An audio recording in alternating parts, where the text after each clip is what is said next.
Words are important. That's how we're starting this podcast. Because I cramped in the last one. Because you literally cramped I up. don't think in the anybody last watched that long to see it happen. They have to hang on a long time to see the leg cramp in that last one. episode. Dude, that was so funny.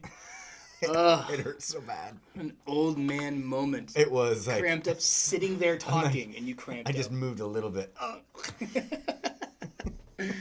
Yeah. You are really old, and it's awesome. Yeah, lifting. I'm a very heavy weight lifter. Yeah, I know. Like, You're really into it. really big. Deep and into it. The heavy weight is my body. My body weight is what I lift, barely. Yeah, you said you deadlifted. What'd you deadlift that day?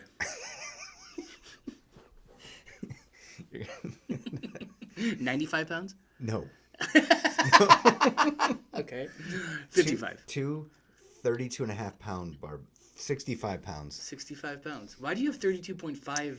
Because they're my Dumbbells. dad's weights from when I was a kid. Oh, that's what you did Yeah, tell me these about. weights are Yeah, like yeah. from the, I don't know what, They're the last annoying century. ones. I hate those things. They're probably 80-year-old weights. Yeah. But that's what I got, and they work. So that's what I did lift. And it's too much. Well, I think I'm going That to... number I gave yesterday was deadlift. That was deadlift. 575. That's a lot. Yeah. Yeah, And you said the world record is... Oh, it's over 1,000 pounds. It's something like 1,200 pounds, something like that. Yeah, it's ridiculous. It's ridiculous. I'm shooting for. I only know that because I have it in my mind that I might give 500 another shot in the next 8-10 weeks, whenever it is that I do it.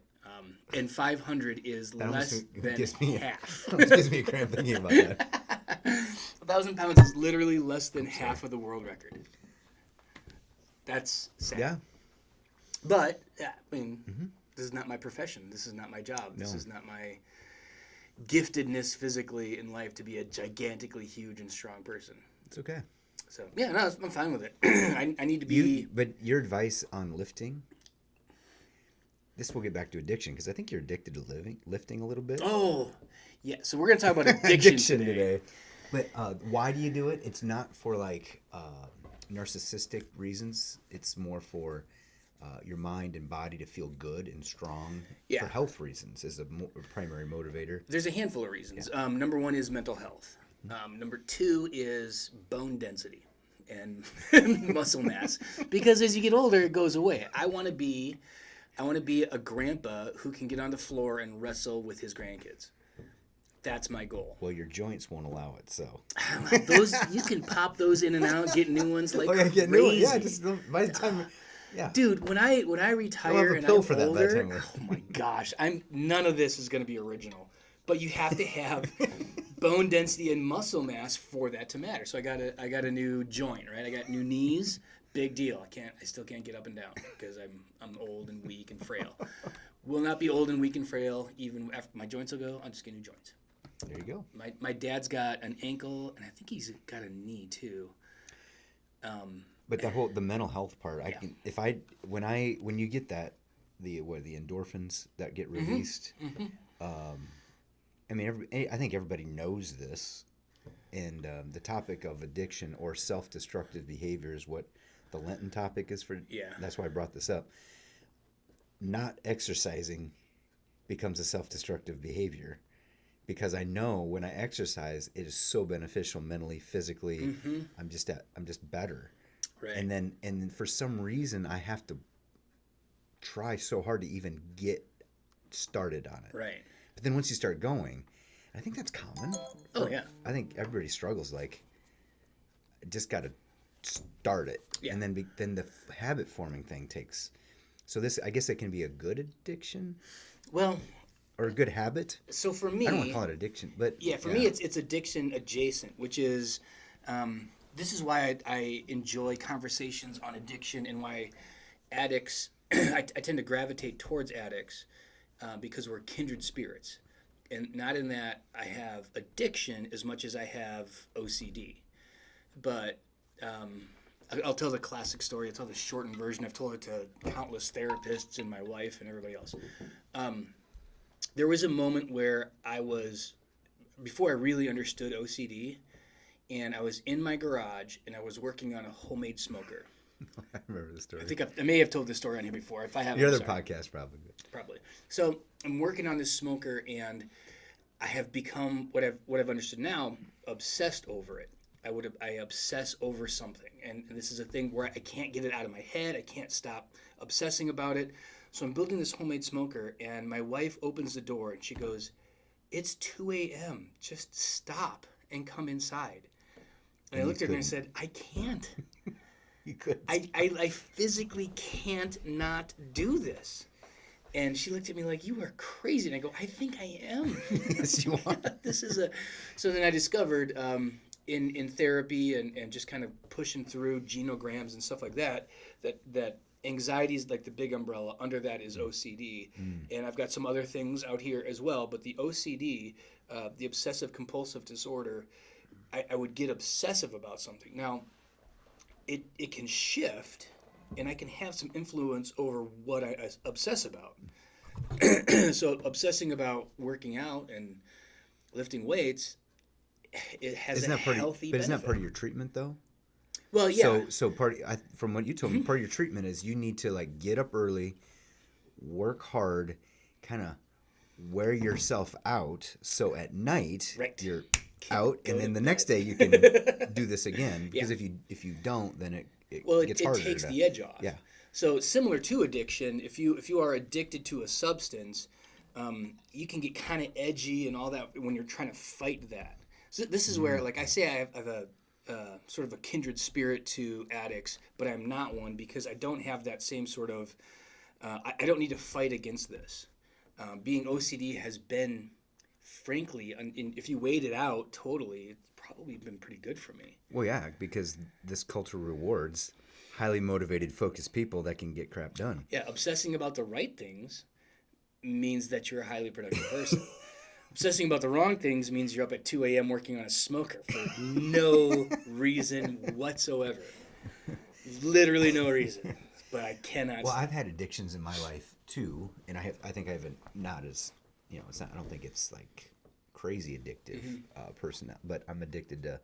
I tell the story in the devotion about how I was addicted to a I don't know first person shooter game. This is 20 years Really? ago. Yeah, this is I remember after 9/11, I got kind of addicted to playing Rainbow Six and shooting terrorists. Yeah. I don't know if it was therapeutic. It's like I put my energy toward. It was really unhealthy, probably. But I kept doing that. But I had to finish my master's thesis, Yeah. and I was teaching computer science at the time with a bunch of other geeks, and I was like a kid, kind of like them, and we all talked about gaming and stuff. And I just said I got to stop, no more until I'm done with this. So for like I don't know 3-4 months, nothing. Now at the time I was like, how am I not? How am I going I can't see my future without this thing in my life. And I'm Ooh. like, this is going to hurt. And like, how can this even be a thing? It was hard, very hard. Yeah, I bet. But after enough time away, and some other addictive things I've had, I've had addictions to pornography in my younger life. Every Man's Battle talks about it's the same kind of thing. Your brain gets addicted to that high, whatever it is, that dopamine or that fix, and then you have to almost reprogram your brain to not go down the path, and it takes time. And he describes it as like shrinking the sumo. You got this huge sumo that you're battling, and you're in the middle of addiction. It's huge. That's a tough Big dude to dude. beat. But if you starve him, Yeah. he'll shrink. And you keep shrinking and starving the sumo, all of a sudden you're finding some success. But it takes time, it takes accountability, it takes a process, it takes counseling, Yeah. it takes the Holy Spirit, it takes prayer. And I think in our culture right today, I think a huge one right now is gambling. Yeah, I agree. And everybody can gamble on this right now. And I'm seeing tons of my people like Right. we're in the middle of a game and we're gambling and we're gambling and we're gambling. And I'm like, oh, this is so much. We're like lab rats. So these don't help. They do not help. And This so is like, an addictive thing too. that's the what I was always missing in my curve. That really it took a long time. I read so much on addiction. I read the Big Blue Book on alcoholism. I actually for 6 months gave up all alcohol just to make sure. You know, it was sort of like, You got to prove it to yourself. well, just to make sure. You know, like I got this thing. Is this an addictive personality or is this something? I suspected greatly that it was. Did the question I just asked, is that a good litmus test? What is Could I live without this thing? that? Yeah, when you say I can't live without this, my hackles go up, and I go, ooh. That was what You was. can't see your life without this. Yes, that used to be pornography for me. Wow. That used to be video gaming. That used to be right. Yeah. And so I'm like, if you told me I couldn't have an IPA the rest of my life, could I do that? I don't want to do that, but I suppose I could. Right. But do you really know Right. until you test it? So here's a fun twist on Man, that. we're messed up. that story on me giving up booze for 6 months was the twist on it was 3 months in I was like, this is dumb. Like I didn't go, like I wasn't drinking a lot, and then I didn't go through withdrawal, and then I didn't really miss it, and it was like a non-issue, and I was like, well, this is dumb. Clearly I'm not, so I should just quit on it and have a beer. But I can't.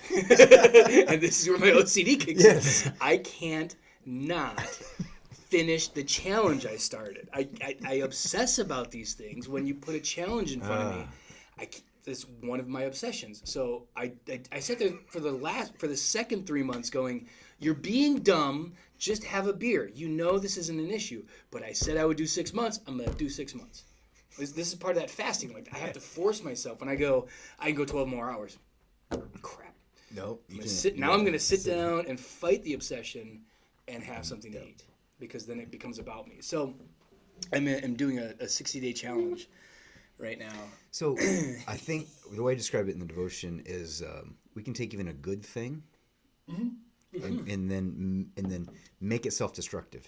Like I'm doing right now. This is what humans we just do. Like, and I say, Paul, like I know the thing I'm not supposed to do, but I do it, and I'm a wretched dude, and I'm like, I think it's just part of the condition.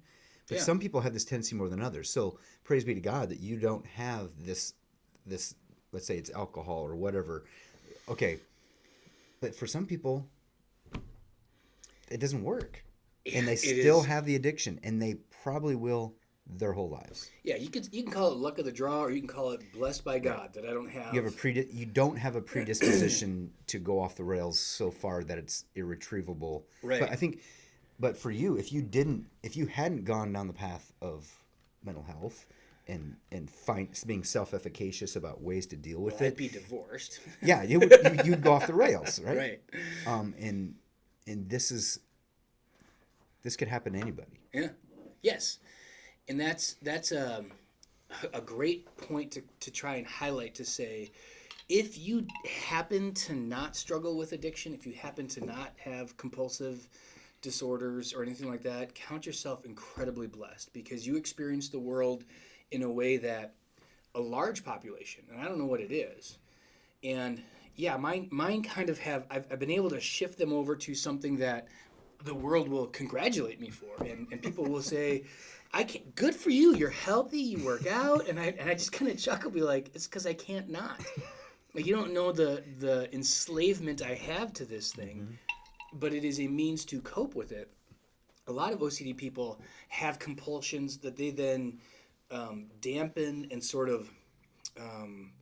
So the curve that I don't have in that is addictive is this endorphin push and high down to a low and a crash and like this like cycle. A manic depressive almost cycle. Mine is I'm here and doing the thing that I obsess about pulls me down, doesn't push me up.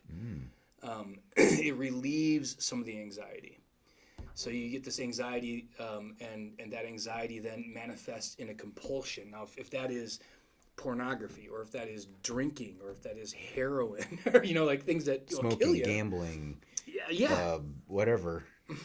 Bad news. If it is lifting weights, then you get bigger, and everybody goes yay.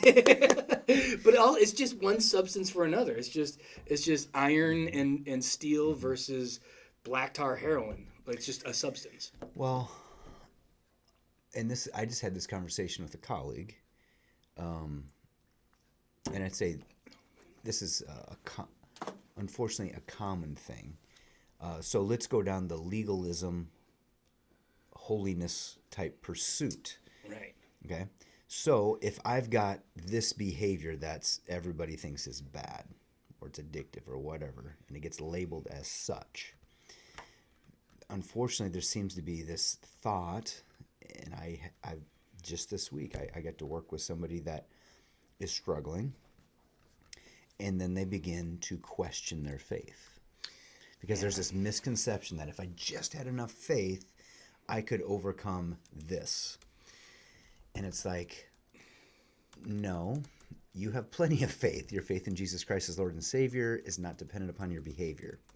But we always want to entangle these things. But like what you said on Sunday, we look forward to the resurrection where we don't have to deal with addictions or whatever. Mm-hmm. But there's no reason we can't invoke the power of God right now in our lives to resist temptation, resist addictive behavior. And success or failure is not really the thing. It's really, are you relying on God? Mm-hmm. He's walking you through this. Even if it never goes away. Like I'm dealing with, somebody's got anxiety.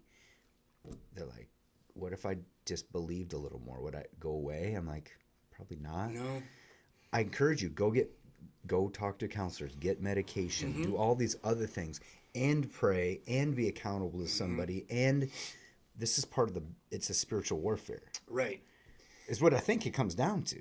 It's because isn't it always a battle of well, our will and God's and the world's and this. Yeah, I want to be careful how we define that. Yeah. So I'm struggling to define it myself. Yeah. That's what I'm trying to. Because there is this like sense of spiritual warfare that is a battle between spiritual forces that we cannot see. Peter talks about this, right? There's this battle going on, angels and demons. Yep. Do we participate in that sometimes? Yeah, there's times when demons tempt up, when the devil himself may be trying to throw roadblocks in front of us. And then there's sometimes this spiritual warfare that is my human, sinful, broken spirit. Yep, my flesh. Is at war with an inert world that happens to be brimming with bad stuff that isn't necessarily a demon. No. Like alcohol isn't a demon. It is or money. Grain that has been cooked in water and then fermented or distilled. We can take these amoral things and make them a moral controversy. Yeah. And that's our spiritual warfare. But it's not our spirit versus the spirit of whiskey. They call it spirits. It is spirit, yeah, it's a spirit. But that's not a thing. And it's not, the devil's not pouring booze down my throat or making me stay up and work on a smoker. That's not happening. No. It's my sinful spirit. So I'm kind of warring with my own spirit. Yeah, and this is what Paul talks about. Paul talks about this exactly. Warring about even if I got my mind right, I'm still at war against my body of flesh, which is sin and death. Absolutely. And faith does assist in that. Yeah. But there's also like this spiritual warfare where my spirit is rebelling against my brain that has a chemical imbalance. I have a jacked up brain. Right. And so do you. So does everybody else. I have a jacked up nose because it got smashed when I was wrestling. So I'm always at war with my sinuses. And so like I can take medication. I could even do surgery, but I just don't want to. And fix it. And this spiritual warfare would then be resolved. But that's the point being, your spiritual warfare can have physical manifestations that you should seek. So I take meds for OCD and anxiety.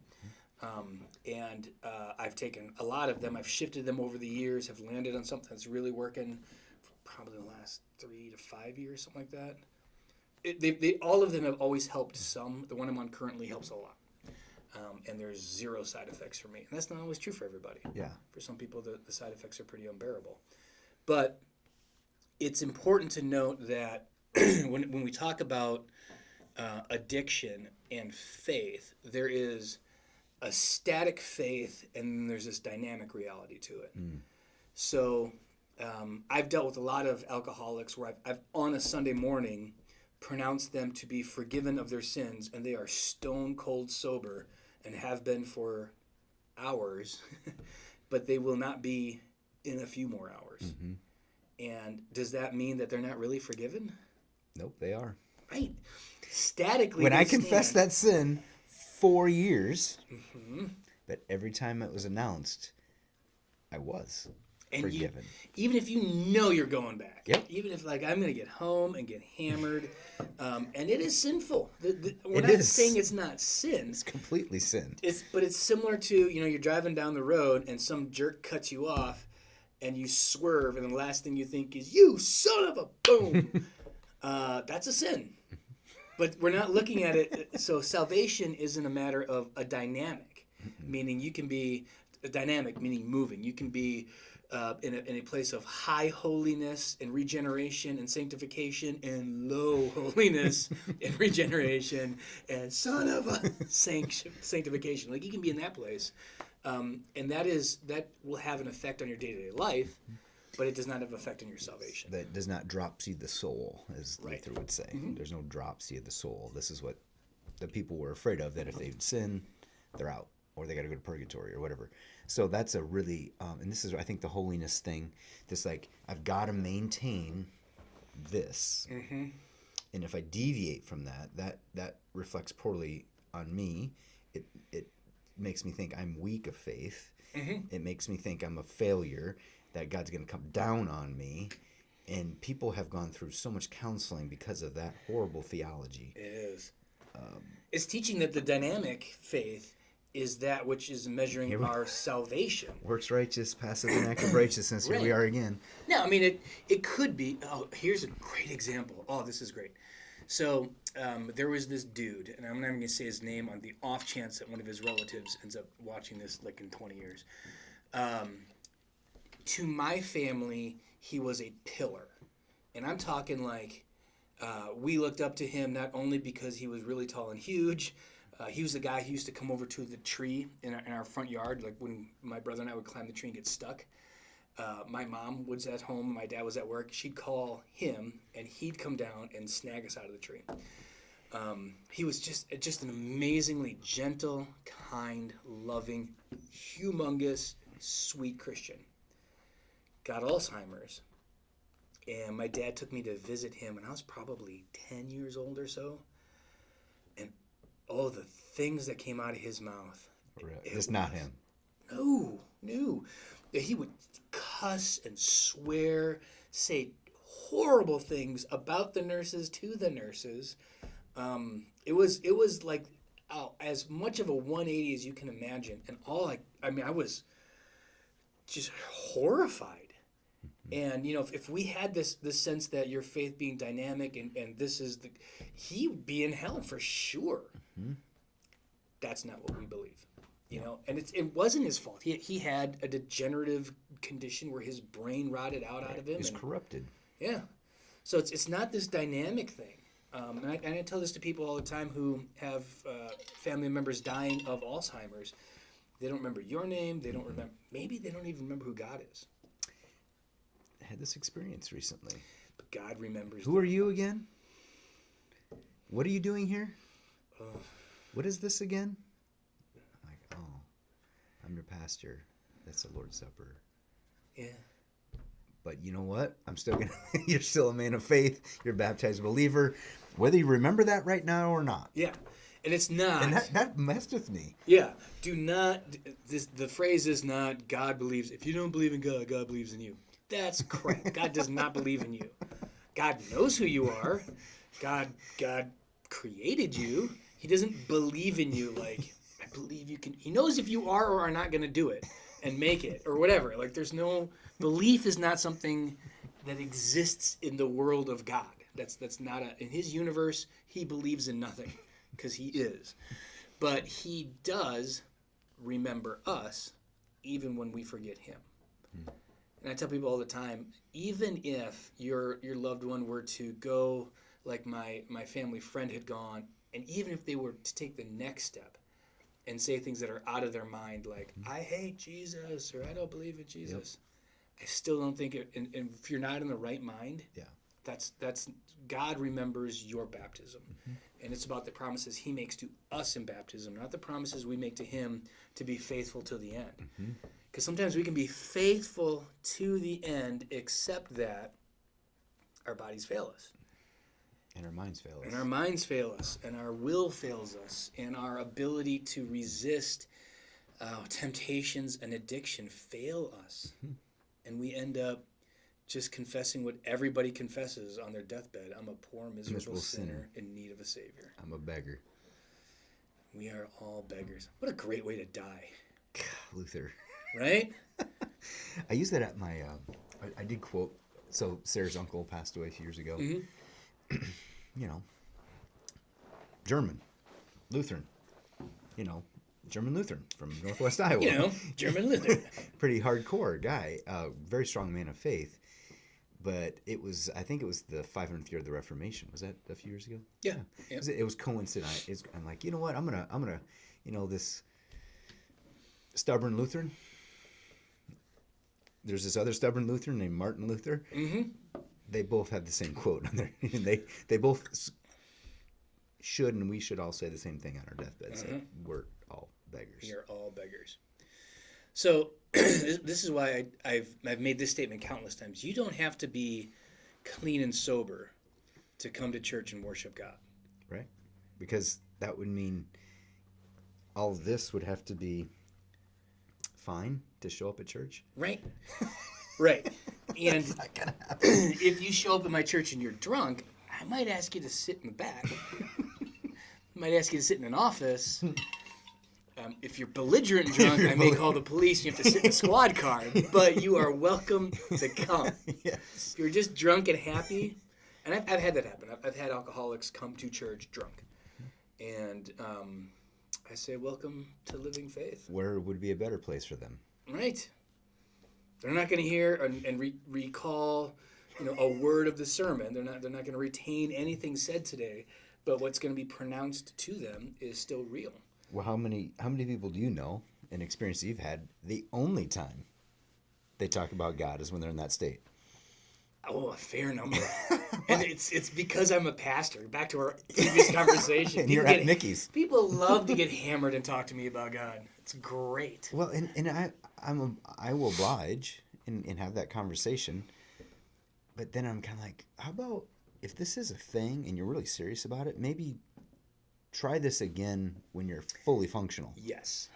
Then let's do this thing again if you got the guts. Oh, I like to follow up the next day. Hey, how you feeling? Ever want to have that conversation again, let me know. Over a cup of coffee. It's usually how I approach that. Yeah. I've also... I don't want to go there, I think. But being well, it lowers inhibitions, right? Mm-hmm. And people will be more honest. And so talk it's on their about things heart. they're normally afraid to talk about. Same thing here. Yeah. I'm more willing to share the gospel after a couple beers. Yeah. I don't know if that surprises you or not, but... It doesn't, but it also then, for the first time, made me think that maybe we should have a couple of beers before church on Sunday. No? That would be Dude, I struggle just to say... I can't... I watch recordings of the services or of the devotion. I always find something that I said that was wrong. Yeah. And I'm praying I know Luke's going to say that, yeah, that's wrong. And thank you for not always pointing it out. But I can always go, that was said poorly or wrong or hopefully not heretical. But if it was... Oh, I've had a few. I had one this last weekend. I can't remember what it was, but I think I saved it. I don't remember what it was. Whatever. I'm glad we don't have people on our... Some people listen really well for the wrong thing. Does that sound right? Well, if you ever have a critic... Whenever I make mistakes... Yeah, if you ever have a critic who's always just looking for the mistakes and they're not listening to the body of work, because every preacher's going to say something. Everybody's going to say something a little bit less than clear that can be interpreted wrong. I thought I said wrong things. Yeah. And I'll admit I'm wrong. Right, but on the body of work. And I've had, gosh, I had a guy keep back in this. Michigan he used to love. His thing was, he goes, everybody always tells you how you did such a good job after every sermon. So I'm going to make it my goal to tell you something you did poorly or that you should have done better. And it was like, ha, ha, ha, ha. And then 6 weeks later, I was like, dude, shut up. I was like, I actually told him, I go, this isn't good for you. Because you're not You're not hearing the looking for message. the good. You're seeking the wrong and bad. What was the focus and function of that sermon? I don't know, but you screwed this thing But up. yeah, you could have said this better. Well, I don't know. I got an addiction for that. Right. I don't think I'm addicted to preaching. In fact, I'd be willing to give up Palm Sunday again if you want. No, I'm gonna be out of town shooting birds. I thought that wasn't going to happen. What? I thought I talked to Jason. Ooh, do I need to talk to You Jason? might want to talk to Jason. Oh crap. I asked him. So I don't know. Maybe not. So there you go. Maybe. Well, if I'm in town, I'll do it for sure. Will you? Yeah. No. Yeah. That's my. Okay. What was my plan? The Okay. only reason I might be addicted to not preaching. I'm addicted to Sunday. I'm addicted to Sunday mornings, seeing people. Yeah. So those several months were really hard on me, where there were no people in church, and even when it's real sparse, it wouldn't bother me if I was in a really really small congregation, and I was like, everybody's here. Mm-hmm. But when you're in a medium-sized congregation and there's very few people, you're like, there's lots of people not here. Now, I've had many conversations. We did see some people we had not seen in a year. Yeah, This last Sunday. it's happening. I saw some people that are scouting. Mm-hmm. What's the environment? Are people properly wearing masks? Is there social distancing? Or are they full of it? Right. Before I bring my loved one or my parent or. Right. And then I've had this so I've been following up with all of our shut-ins to go, where are you at with vaccines? When you coming back? And some are like, yep, I'm 2 weeks after my second shot, I'm there. And other people are like, I'm gonna wait.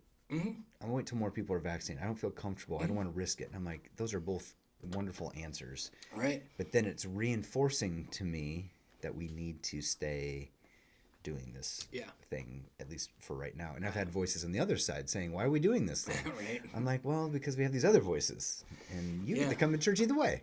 And there's a whole other main things conversation to have on the weaker brother argument. Mm-hmm. And it's a real thing, So do I feel like I need to wear a mask? No. Because I got one, especially after I get the second vaccination, I will say I don't feel like I need to wear a mask. And I walk around right now, and so just at the gas station, and I would say less than half the people were wearing a mask. I was wearing mine. Inside.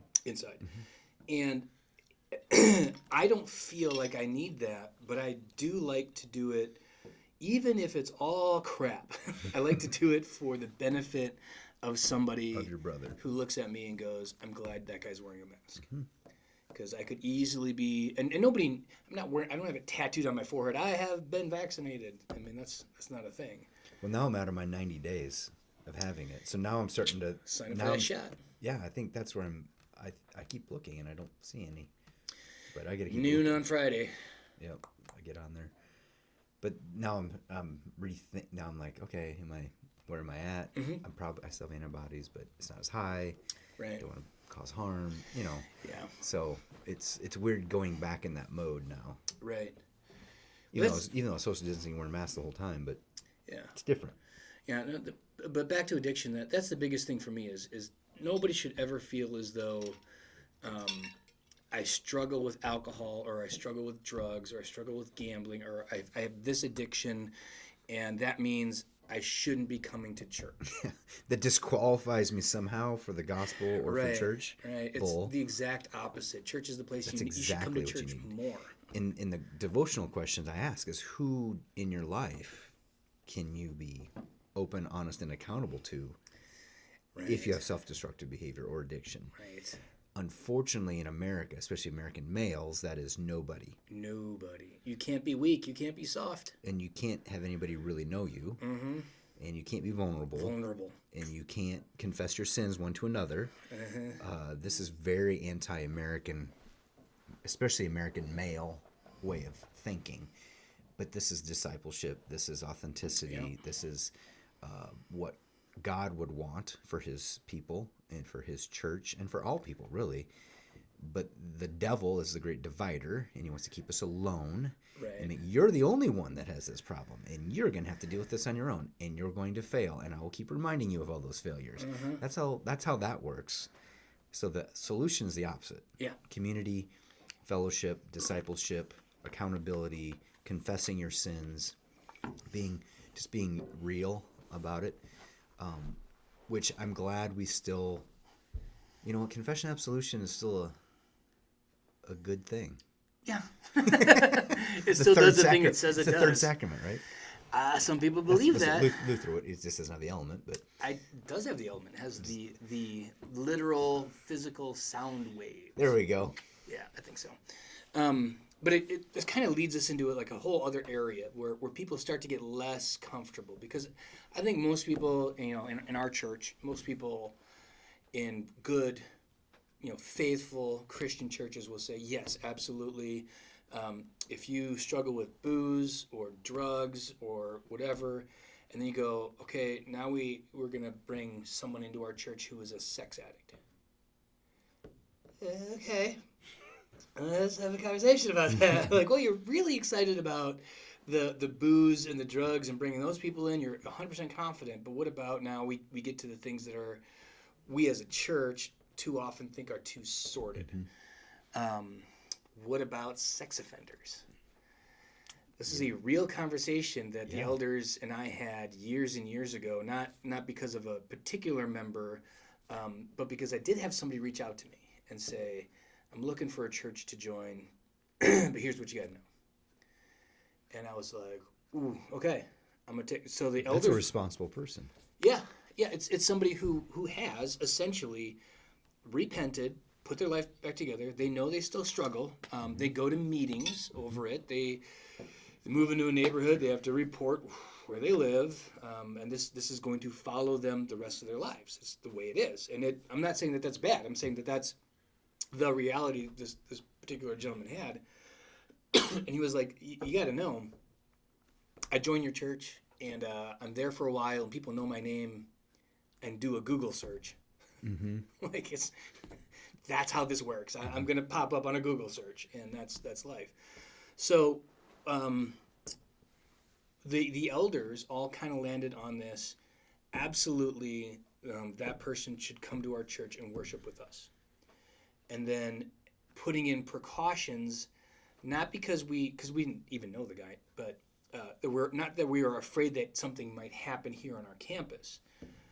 But if somebody were to say, did you know? We could be able to say, elders are aware, and here are the steps that we take. Mm-hmm. And all the simple stuff like, he's got to let us know which service he's coming to. We have to have an elder with eyes on him at all times. And a too deep kind of thing. Yeah, he gets up and goes to the bathroom. Turns out one of our elders has to pee also. There we go. Problem solved. And I told him that, and he was like, okay, I just don't think it's going to work. Really? Yeah. And I was like, I'm telling you, because, see, again, he didn't know us. I was like, you don't know my group of elders. This is not going to leave their lips. They are never going to point it out. They're going to make it real inconspicuous. It is not going to be a problem on our facilities. And he was like, okay, I'll think about it. And never saw him. Okay. So, there you go. But yeah, But you're bringing up a very important negative thing of the church, that people don't feel comfortable coming for whatever reason. You hear this all the time, right? Oh, I can't ever go there because I'm so whatever. God would strike me down when I walk through the door. That's right? one of my favorites. You always hear that. Seems like you hear that at funerals a lot.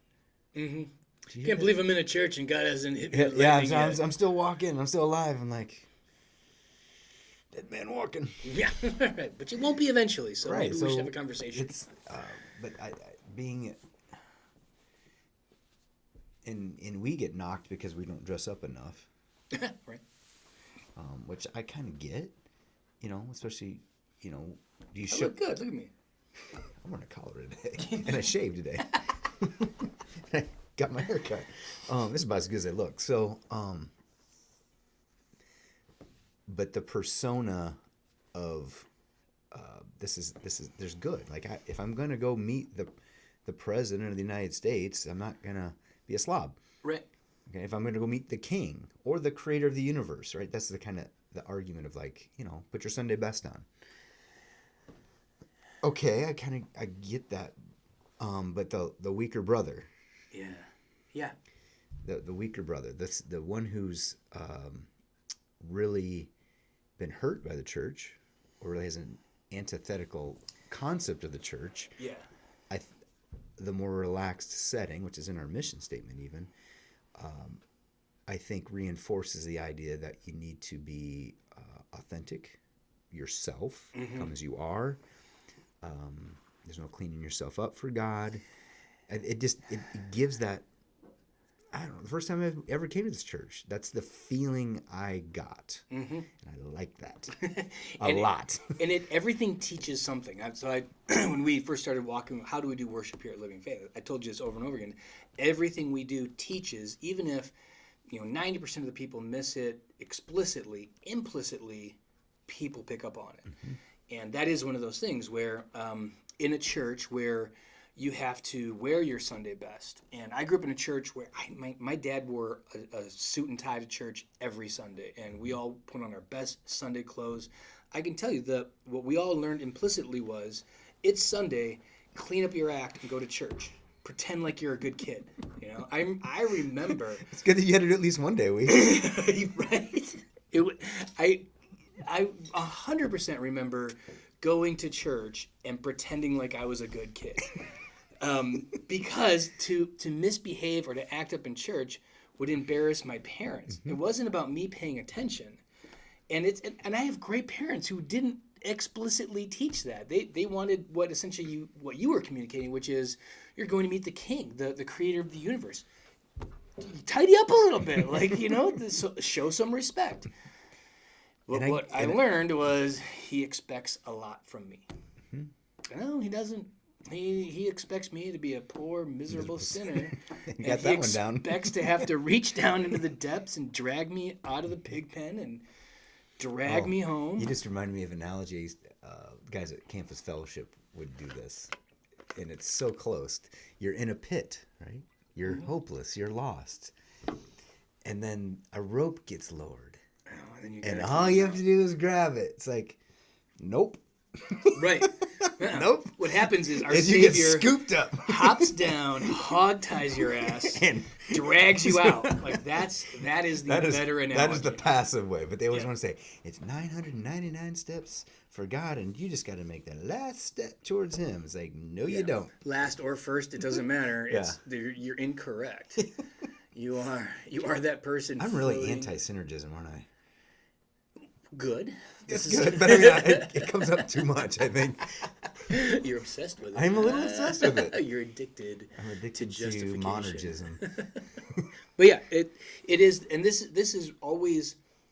is why good news always spreads amongst the poor, the downtrodden. Fertile ground. The gospel goes out to people who they suck. Are in a gutter drunk every day. And when you go, hey, did you know you can't get yourself out of this? They look at you and go, yeah, I know. Well, I definitely know. Yeah. Because I live on the streets. I'm drunk in a gutter. Clearly, I'm not good enough to get out of this. Yes. Somebody needs to come and rescue me. The least fertile soil is the opposite. Oh, yeah. The high achievers, very smart, very well behaved, got it all down. According to the world, just kick and rear. The gospel is like, what do we need that for? You're right. I got this figured out. And you're like, you need to be killed by the law right now. Yeah. That's what I think. No, they do. They look at you and go, rescued from what? From my really big, awesome house? From my beautiful wife and kids and my Ferrari? Like, oh no, save me. This world is terrible. That's an American problem. Oh, yeah. Yeah, and we preach 100%. We have to always preach against it. And whenever that's the thing I don't like about preaching the most is it always gets preached to you first. Yeah. I hate that part. Yeah, you wear it before you preach it. I hate that part. So when I can resist having to preach on Palm Sunday, that'll be like, I don't have to have that gut-wrenching, process of formation of the word in the spirit just hammering on me for those days. And like, it's kind of painful sometimes. Yeah. Every time, pretty much. But then I can see why, I'm doing this enough now to realize detachment. I'm going to preach this thing. This nice, shiny, awesome addiction. Look at that thing over there. Self-destructive behavior. Look at that. Let's all talk about that thing. I don't want to own that one. Right. And that's not the way to do it. No. There are times and places where disassociation is helpful. Survival. Yeah, yes, absolutely. And I've actually found in therapy sometimes, like it's because it used to be kind of embarrassing for me to be like, I don't know, sometimes I check to see if the garage door is closed like 4 times before I go to bed. I mean, it's embarrassing. It used to be embarrassing, but now like I can kind of disassociate and be like, that guy named Luke checks to see if the garage door is closed like 3 or 4 times before he goes to bed. Silly Luke. Silly Luke? Like, what's wrong with Luke? Oh, OCD. Well, tell me more about that. Maybe I could help Luke someday. And then, like, so there is a sense of disassociation, and that is real, by the way. I used to have to check. I still check every night. I check My wife is similar reflected. That the joke was, all right, is it time now? Is everything shut and unplugged? Shut and unplugged? Shut and unplugged? Let's go check. Mm-hmm. Yep. She's an accountant too. Right. But for an accountant, that behavior is really highly valued. Sure. Yeah. Check if the numbers are right. Check the boxes. Yeah. It's a weird thing. And then when it does work, emotional satisfaction, like a high. Yeah. So she's actually in a really good profession for her thing. See, I would say she's not OCD because when you're OCD and you check and it all works out, you're not satisfied. Mm-mm. Like my problem would be I would check and then I'd go, yes, I definitely checked the garage door shut. But did I really? I don't think I did. Was that yesterday? No, that was today. But did I see it or did I think I saw it? Or I got to go check it. Once in a while I have that, like just because somebody said something to me. Hey, did you I'm like, I can't remember. I better go check again. But that's the worst. That's the best it gets for me ever. But if you check and I'm satisfied. You're satisfied. Not. When I do a repetitive thing, I am not satisfied. And this is so. It's awful. If it sounds awful, that sounds awful. It is. That sounds like hell. So it's really not the problem. So it's also not the solution. So checking the garage door isn't the problem, and that means checking the garage door isn't going to solve it. So the problem is I have anxiety, and I have to deal with my anxiety. Yes. And then all of a sudden I don't have to check the garage door. And so I don't check the garage door because it's not a problem. I don't use it as a solution. Yeah, so you got to manage. So I always tell people it's like... I should probably take therapy just so I could become better at knowing dude, what you just said. Everybody should be in therapy. Yeah, I should. I've never really done it, but... So I learned this from my mentor, Carl, because he's licensed as a mental health practitioner, even though he never really got into it. He just got his master's and did all that. And he had this nice little curt phrase for it. He said, the issue isn't the issue. Mm. So the garage door isn't really the issue. The issue is not the issue. The issue is anxiety. So instead of managing the symptom, you manage the rest of your life and the symptoms go away. Mm-hmm. So if I'm exercising, eating right, doing breathing exercises, meditation on the word, all of that stuff makes things kind of evaporate and go away. Nice. So that's the difference. That's hopeful. It is hopeful, but it's an and both. Right. Worldly and spiritual. Oh yeah. Approaches to deal with an addictive or. And I think that's the key with addiction too, is you have to start to get to the point where you say the issue is not the issue. Booze isn't the issue. Yes, you may be chemically, actually, physically addicted, but we can break that. For booze, it's like 4 to 8 days. That's it. 48 days, and your chemical addiction is gone. Now, your spiritual, mental, and emotional addiction. This is now we know what the real issue is. Booze isn't the issue. Why do you drink? Yeah. So now you find your triggers, and that's a similar thing too. So I was reading the Big Blue Book for alcoholics, for Alcoholics Anonymous, and as you read through it, there's so many similarities. You're like, yeah, I do have triggers. And some people are like, when XYZ, I usually drink. For me, it's like my triggers are as stress increases or as the unknown increases. Mm-hmm. Those are my triggers. Mm-hmm. So I think a lot of people experience this during COVID. Yeah. Like things are out of control. Here's something I can control. Mm-hmm. This addiction. Mm-hmm. And I'm going to go double down on that. Yeah. and I get that because, well, alcohol sales went up a lot in the United States. Oh my gosh. Now part of that We had nothing else to do, maybe. well, and bars closed. And bars closed. So Oh, yeah. if I'm accustomed to going to Mickey's 2 to 3 times a week for 2 to 3 beers, and now that's gone, I kept going to Mickey's. But let's say hypothetically. I know people though who don't keep any alcohol in their house because they know it'll get drank. I have none in my house because I'm not drinking during March. But that is entirely for How's health reasons. How's that going? Good. Yeah. I broke it once. Because Oh, good for you. Somebody You actually, that's really good progress for you, Luke. That you had this goal, and it didn't become an idol. it didn't. That is amazing. And the That's thing huge is, progress. so this lovely couple, this happened a week ago. They were like, "We want to take you and Joni out for dinner," and I was like, "Great." And I just won't order wine. And that's easy to do. All you have to do to not order beer or wine is not. Like it's not a do, it's a not do.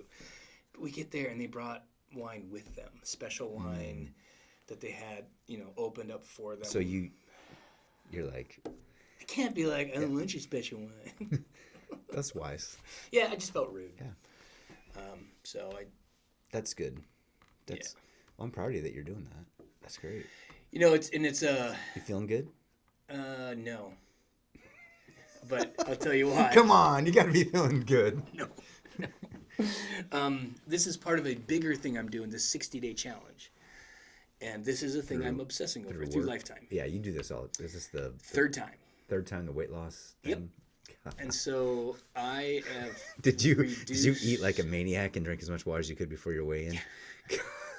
I gained about 10 pounds in one day. God, so unhealthy. And I lost, so it was 2 Saturdays ago. I gained it was probably closer to like 5 to 7 pounds in one day. I gorged myself. By Tuesday, from Saturday to Tuesday, I had lost 7 pounds. And from Saturday to Saturday, 7 days, I lost 14 and a half pounds. Oh my God, that's so unhealthy. Such a wrestler. That's so wrong. So, and that was just this last Saturday. So my goal by this body's coming gotta hate Saturday, you. yeah, by the third Saturday, or so the second week, my goal is 20 pounds down. 20 pounds in 2 weeks. No. Oh, So get wrong. some. So that's why I don't feel good because You did this last year too, didn't you? By the time No, it's been like a year and a half since I did this. Okay, I thought it was like a couple Easters ago, maybe. Yeah, not last Easter, but the Easter before. I Yeah, think I you. did it. Yeah, you got you got lean. Get some. I love it. So, no, it's an obsession right now in my life. This is me OCDing out over the 60 days. And it's kind of healthy in that, like, my wife knows. She gets it. My Well, now kids everybody know. else knows. They get it's okay. I'm going to be crazy for a little bit. And my When's it body over? hurts. It's over in May. Ooh. So, yeah, March 6th is when the weigh-in was. So this is, what is today, the 5th, 14th? 16th. Sorry. Today is the 16th, and since March 6th, in 10 days, I've lost about 18 pounds. That's a lot of weight. But again, an addictive thing that people will be like, "Oh, great job." I'm so impressed. Like, no, I'm Hey, losing my remember mind. when you win, you get to write your story Yeah. about your motivation why you did this. Like, I just want to win, and I'm a highly addictive person, and I obsess I've over. done that twice. This time I'm doing something slightly different. I've already decided. I'm going to say I did this purely out of selfish self-promotion for my coffee company. And I'm just going to stick Cars Coffee in everything. Our website, Buy Our Coffee, Kids in Africa benefits. It is literally, this is a commercial for Cars Coffee. That's all it Should is. we give you like a right NASCAR stickering? You know, like That is a great idea, Dan. when you take your picture. Yes, 100%. I'm writing in whatever marker or whatever. Cars Coffee. That is a... This is why we called him. This is why you're here. This is what golfers do. Yeah, right? With the hat on. By the way, this is what politicians should do. Yeah. Politicians. I didn't make this Pfizer. up. Somebody else. Yes. Whoever gives money to their campaign, they should have to wear their A little logo. logo on their suit. And then, like, why are you voting for... Oh, that's why you're voting for that. I got you. That's a brilliant idea. I can't remember. I think it was a comedian who came up with that idea, but it's freaking fantastic. Yeah, so... You're seeing this in the NBA now, too, and stuff. Okay. Yeah. So I'm it's doing going to go that way. 2-a-day workouts. My I'm target doing is... 2-a-week workouts. my target. Well, I only do one workout on Saturdays and Sundays, but every other day I do 2 workouts, and I'm trying to hit 2,000 active calories per day. So 2 1,000 calorie workouts per day.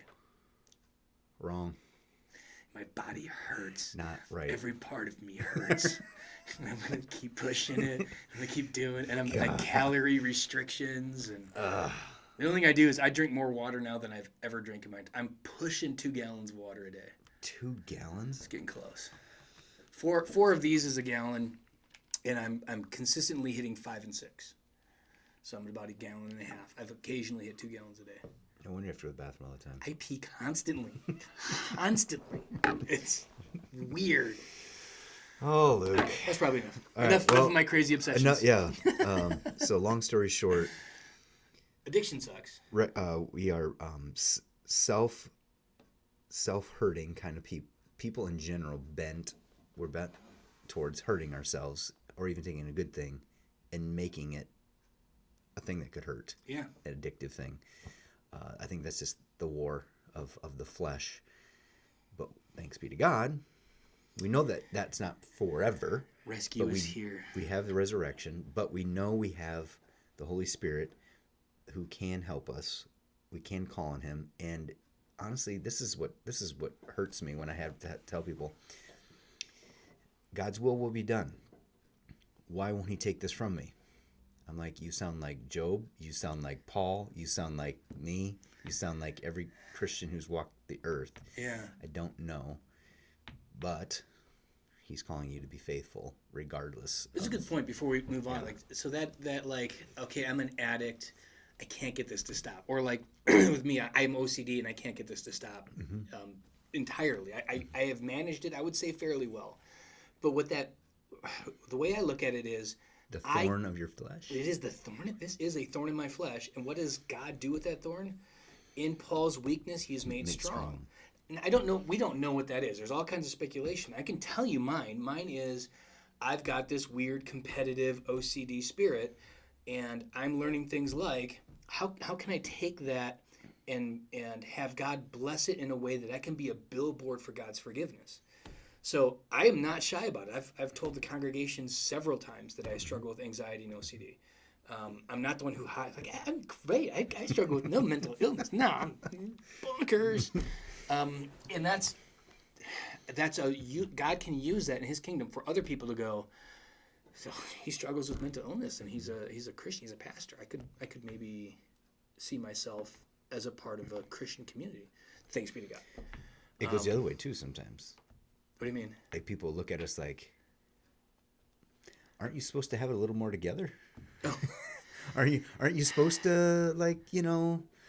And I'm like, praise be to God that I'm at least able to do anything or function or fulfill the role of the office or whatever that is, or husband, father. Right. But it would be disingenuous to think that the only reason I'm breathing right now is because God wills it. Right. Coming back to that. Yeah, for me, it seems like I've bumped into that only a few times. And in those few times, it has been once or twice with people we're having sort of these, not contentious, but conflicting conversations. I'll never forget, I was having this conversation with I don't know if devout is the right word for this gentleman at Mickey's who is Catholic, but he and I were like friendly and got along really, really well. And then things of faith and God came up, and his Catholic teaching just skewed with some other stuff. Just kind of telling him these aren't in the Bible. This is, but we're talking like we're still two dudes at a bar, and pretty soon it didn't take long where he didn't want to hear any more about that, and about how his opinions on other religions and stuff aren't jiving with Scripture. So he's like, by the way, like, you're one of the most disrespectful men of God, and all of a sudden it turned into a, you're not living up to your calling. Yes. And I'm like, Because they have the perception that priests, all the way up to the Pope, there's a hierarchy of being nah. better. For him, it was cool right until I started saying things he disagreed with. Oh. So for him, it was a way to kind of go, oh, well, I disagree It's with like him. name calling. Yeah, his opinion is dumb and wrong because he drinks at a bar with people like me.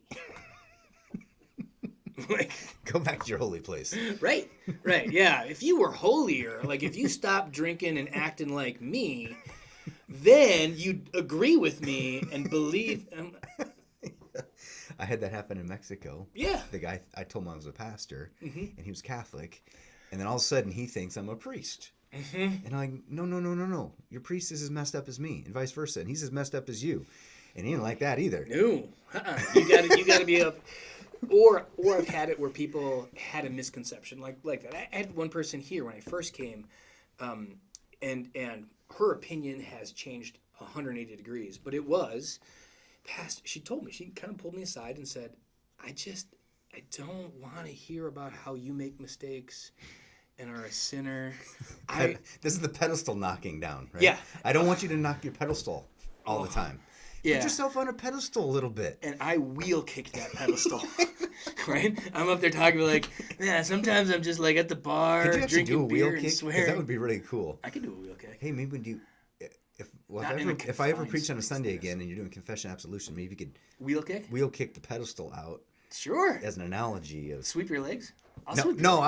I'll be in the audience. I'll be watching. But her thinking is it's not. I can at least see it as reasonable. Where her thought was, I want someone to look up to. I want somebody doing it right to inspire me to do better. Which is very appropriate. Yeah, I don't find fault in that a lot. I don't. If you want to look up to me and have inspiration to do better, I hope it is. I can admit that I have faults like Luke does, and I can admit like Luke that though I have these faults, I can still do these things and be good. Right. Point people to Jesus. Yeah, And that's really all we. That's it's all a like follower can do is you point them to the Yeah. leader. So that conversation was in the first 3 months, and I would say in the first 9 months she had done a 180 and was like, "Oh, I get it. I totally get it." I've been here long enough to go. If there were people on that vein that were that hardcore about that, they aren't here anymore. Oh yeah, and there weren't. I mean, there were a Yeah. few people felt like that, but then once they heard it, it is the power that comes with true and as close to pure as you can get preaching the word, where you say, "I'm a sinner and I need a savior," and when people go, "Well, but not pastor, he's not a sinner, he doesn't need a savior," like, well, that's wrong. That's completely wrong. Give it a minute.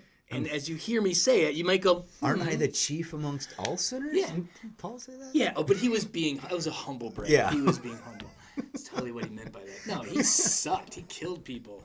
Threw rocks at their heads. Irony. God is ironic sometimes. Most of the time. Who he uses. Yeah, most of the time. Yeah. He's just messed up people like us. All right, we can stop there. All right. That was fun.